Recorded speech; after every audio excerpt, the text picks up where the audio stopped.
కాబట్టి ఆ గ్రామాలలో అడ్మినిస్ట్రేషన్ విషయంలో కానీ, ఆ గ్రామ అభివృద్ధి విషయంలో కానీ, ఆ గ్రామాలకు సంబంధించినటువంటి ప్రజలలో మరి చైతన్యం తీసుకొచ్చేటువంటి కార్యక్రమం కానీ, అన్ని విషయాల్లో కూడా ఉపాధ్యాయులు అనేటువంటి వాళ్ళు ఒక బడికి మాత్రమే పరిమితం కాకుండా, పాఠశాలకు మాత్రమే పరిమితం కాకుండా ఆ సమగ్రంగా ఆ యొక్క గ్రామాభివృద్ధికి, ఈ యొక్క సమాజ అభివృద్ధికి కీలక పాత్ర పోషించేవాళ్ళు. అందుకే వాళ్ళకు కొన్ని ప్రత్యేకమైనటువంటి సమస్యలు ఉంటాయి, వాళ్ళకు కొన్ని అధికారాలు ఉంటాయి, కొన్ని హక్కులు ఉంటాయి, కొన్ని ఇబ్బందులు ఉంటాయి, కొన్ని రకాల చట్టాలు ఉంటాయి. ఆ చట్టాల పరిధిలో ఉపాధ్యాయులకు మరి వాళ్ళకు సంబంధించినటువంటి ప్రతినిధి ఉన్నట్లయితే చాలా బాగుంటుంది. ఎందుకంటే ఆ రోజు ప్రభుత్వ ఉద్యోగస్తులలో అత్యధికమైనటువంటి ఉద్యోగస్తులు టీచర్లే ఉండేవాళ్ళు, ఉపాధ్యాయులే ఉండేవాళ్ళు. కాబట్టి వాళ్ళకు సంబంధించినటువంటి పెద్ద సెగ్మెంట్ కాబట్టి వాళ్ళ సమస్యల గురించి ప్రభుత్వం దృష్టికి ఎప్పటికప్పుడు తీసుకెళ్లడం కోసం, శాసన మండలిలో ఉపాధ్యాయుల గొంతై వినిపించడం కోసము మరి ఆ రోజు ఈ యొక్క చట్టంలో ఈ రకంగా మీకు ప్రత్యేకమైనటువంటి ఓటు హక్కు వచ్చింది. కానీ ఈ ఓటు హక్కును ఉపయోగించుకొని గెలిచినటువంటి వాళ్ళు పాలక పార్టీ తొత్తులుగా మారారే తప్ప మరి గత కొన్ని సంవత్సరాలుగా ఉపాధ్యాయులకు సంబంధించినటువంటి ఏ సమస్య కూడా ఈరోజు శాసన మండలిలో వినిపించేటువంటి పరిస్థితి లేదు. గత ఉమ్మడి ఆంధ్రప్రదేశ్ ఉన్నంత వరకు కొద్ది గొప్ప ఉపాధ్యాయుల సమస్యల మీద శాసన మండలిలో మాట్లాడేటువంటి వాళ్ళు. మన తెలంగాణ వచ్చిన తర్వాత పూర్తిగా ఉన్నటువంటి శాసన మండలి పూర్తిగా నిర్వీర్యమైంది.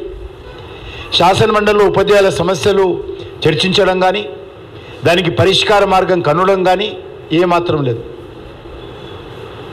మనం చూస్తూ ఉన్నాం ఫీజు రియంబర్స్మెంట్ సుమారు 8,000 కోట్ల రూపాయలకు పైగా ఈరోజు మన విద్యా సంస్థలకు రావాలి.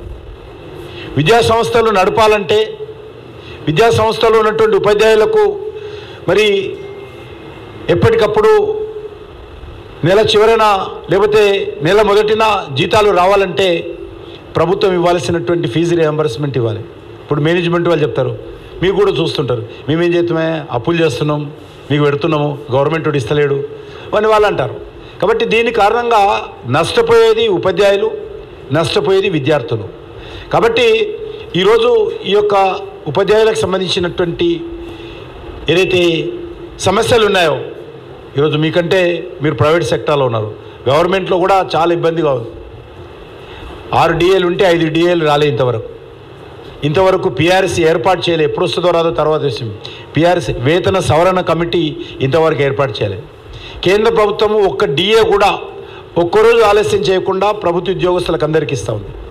వేతన సవరణకు సంబంధించినటువంటి గవర్నమెంట్ ఆఫ్ ఇండియా కమిటీ కూడా ఇటీవలనే కాన్స్టిట్యూట్ చేయడం జరిగింది, క్యాబినెట్ ఆమోదించాము. కానీ రాష్ట్రంలో ఆ పరిస్థితి లేదు. కాబట్టి అనేక సమస్యలు 60-40 రేషియోలో కేంద్ర ప్రభుత్వం 60% ఇచ్చిన కస్తూర్బా కాలేజీ సంబంధించినటువంటి మరి రెసిడెన్షియల్ ఇన్స్టిట్యూషన్స్ ఏవైతే ఉన్నాయో వాటి సమస్యలు, అక్కడ పనిచేసేటువంటి ఉపాధ్యాయుల సమస్యలు చాలా ఇబ్బందిగా ఉంది. సర్వశిక్ష అభియానం అందులో పనిచేస్తున్నటువంటి సిబ్బంది కూడా కేంద్ర ప్రభుత్వం 60% ఇచ్చినా రాష్ట్ర ప్రభుత్వం 40% ఇవ్వలేక వాళ్ళ సమస్యలు ఎక్కడక్కడ గొంగడిగా ఉన్నాయి.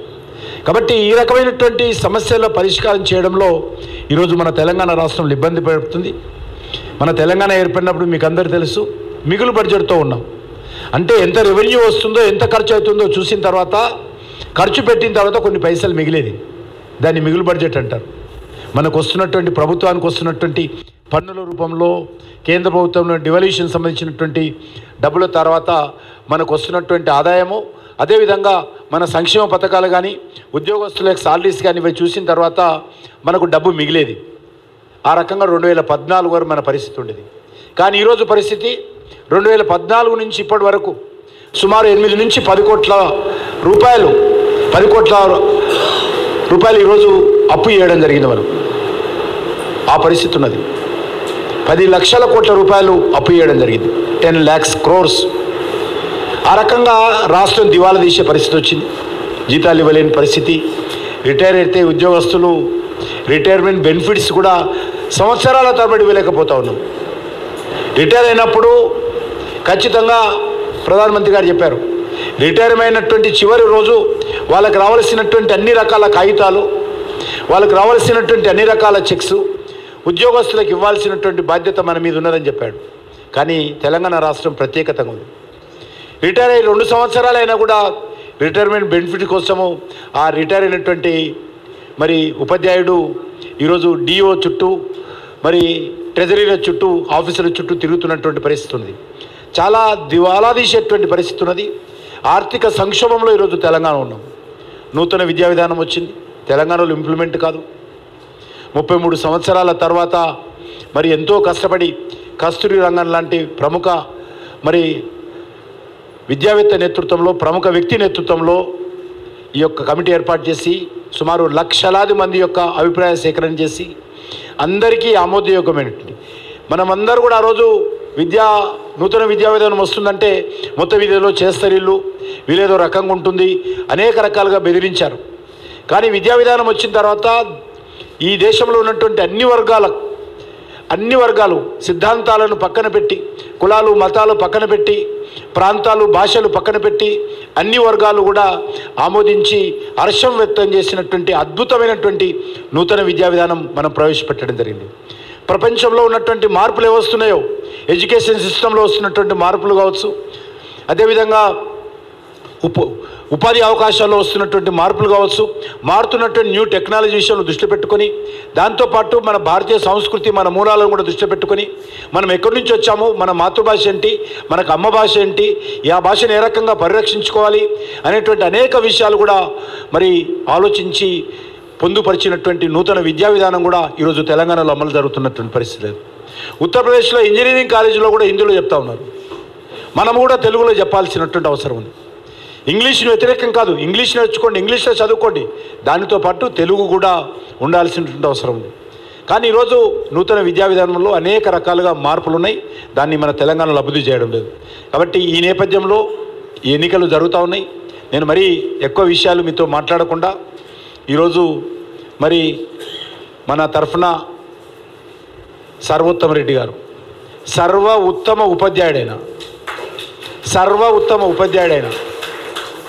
ఆజాత శత్రువు, మంచి మనిషి, మంచి మనసున్నటువంటి మనిషి, ఎలాంటి కల్మషం లేనటువంటి వ్యక్తి, ప్రజాసేవ కోసం గత అనేక సంవత్సరాలుగా ఉపాధ్యాయుల సంఘాలలో కీలక పాత్ర పోషిస్తూ అనేక సంవత్సరాల పాటు ఉపాధ్యాయ సంఘాల్లో పనిచేసినటువంటి వ్యక్తి ఈరోజు మనందరి తరఫున మీ అందరి ఆశీస్సుల కోసం వచ్చాడు.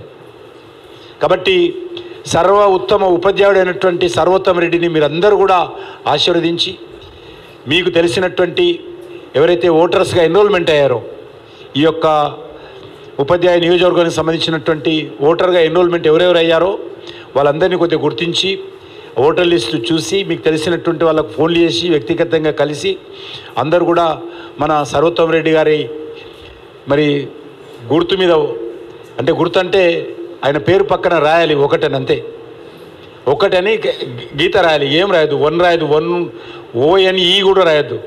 ఒకటి గీత రాసి ఆయనను భారీ మెజార్టీతో మీరు గెలిపించినట్లయితే తప్పకుండా ఈరోజు 3 అసెంబ్లీ స్థానాలు ఉన్నాయి, 3 లెజిస్లేటివ్ కౌన్సిల్ స్థానాలు ఉన్నాయి.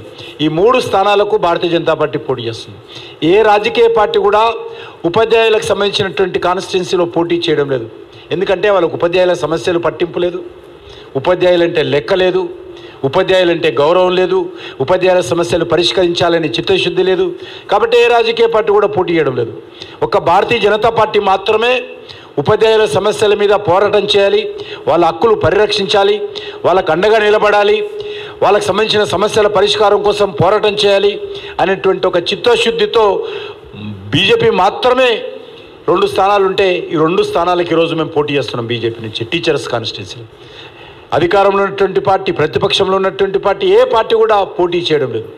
కాబట్టి మీ అందరినీ కోరుతా ఉన్నాను, మీరందరూ కూడా మరి ఈ యొక్క ఎన్నికల్లో కొద్దిగా చురుకైనటువంటి పాత్ర పోషించి మీకు తెలిసిన మిత్రులు, స్నేహితులందరితో చర్చించి అందరినీ మరి మాట్లాడి మరి సర్వోత్తమ రెడ్డిని ఆశీర్వదించి భారీ మెజార్టీతో గెలిపించాల్సిందిగా మీ అందరినీ కోరుకుంటూ